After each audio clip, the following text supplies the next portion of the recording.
la théorie de l'autoconsentement. Tu vois, on entend beaucoup parler avec Weinstein et tout du consentement. Hein. Et moi, je me dis, mais ce serait bien de mettre à jour l'autoconsentement. Qu'est-ce que j'entends par l'autoconsentement? C'est d'aller se poser la question de soi à soi. C'est-à-dire qu'il se passe un truc bizarre, c'est que parfois, là, on ressent non, et il se passe un truc bizarre de là à là, et ça sort oui, ici. Et moi, je pense qu'il y a besoin d'aller se poser la question de l'autoconsentement. Quand l'autre nous demande quelque chose, ou qu'on voit une personne en difficulté, euh, avant d'aller apporter notre aide ou de s'engager à faire quelque chose ou de dire oui à cette personne, si elle nous pose la question, il y a besoin de juste prendre un temps pour aller se poser la question de l'autoconsentement. Est-ce que si je dis oui, toutes les parties de moi vont être alignées?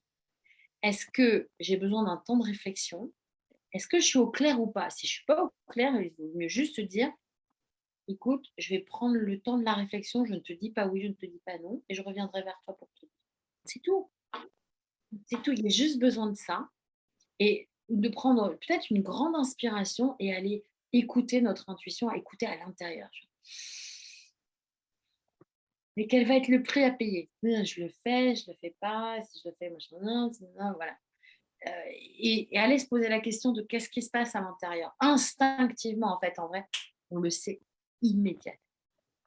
On sait si c'est juste ou si c'est pas juste pour nous. Parce que ce qui se passe, moi, c'est ce que j'appelle le pendule intérieur, c'est que si c'est oui à l'intérieur, c'est comme en ouverture, en expansion. C'est comme si on ressentait comme une vague de douceur, de chaleur. Bref, la cage thoracique, elle s'ouvre, on se sent bien. Ça, c'est un grand oui à l'intérieur. Quand c'est non, c'est tout le contraire.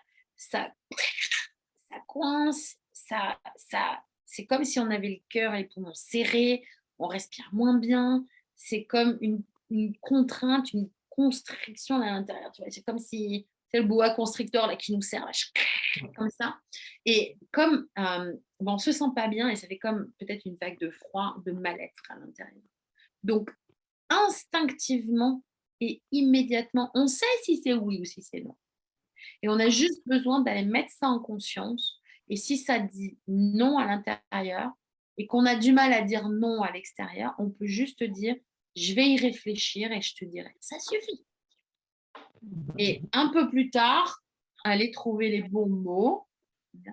Rien ne nous force à répondre immédiatement. Rien. Okay. Donc, on peut juste prendre le temps de l'autoconsentement.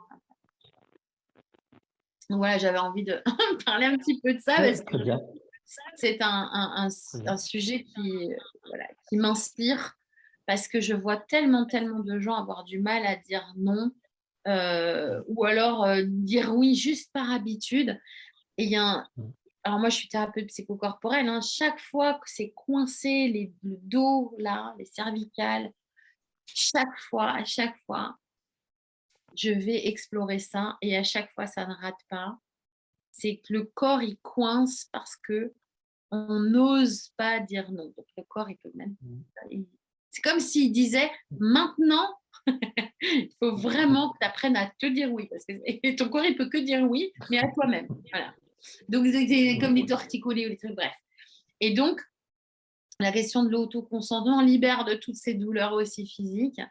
Et je l'ai tellement vu que vraiment, j'en ai fait cette théorie-là de l'autoconsentement parce que à longueur de temps, je vois des gens qui se gâchent parce qu'ils disent tellement oui à l'extérieur. Mais il faut savoir une chose, c'est à chaque fois qu'on dit oui à l'extérieur, alors que c'est injuste pour nous, en vrai, on se dit non à soi.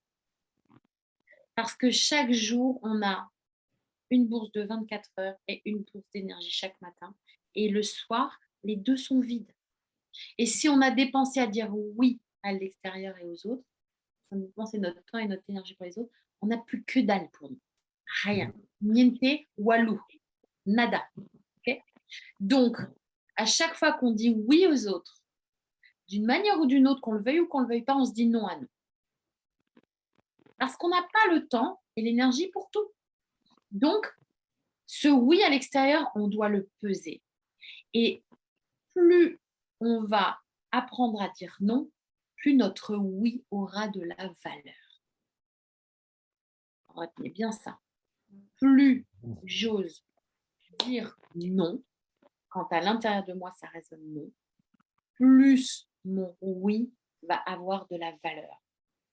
Et quand je dirai oui, alors là où les personnes en face mesureront que c'est un vrai oui, que je vais être pleinement engagée et que toutes les parties de moi sont OK avec ça. Donc je vais le faire. Je vais le faire. En revanche, quand on dit oui à tout, à un moment ou à un autre, on est comme dépassé et parfois on fait un peu à la va comme je te pousse là. On fait vite fait, ou on fait à moitié. On dit ah, on met une croix dans la case, c'est bon, je l'ai fait. Bon. Et en fait, en vrai, on est désaligné, on est éparpillé, mais surtout, on n'est pas centré pour soi.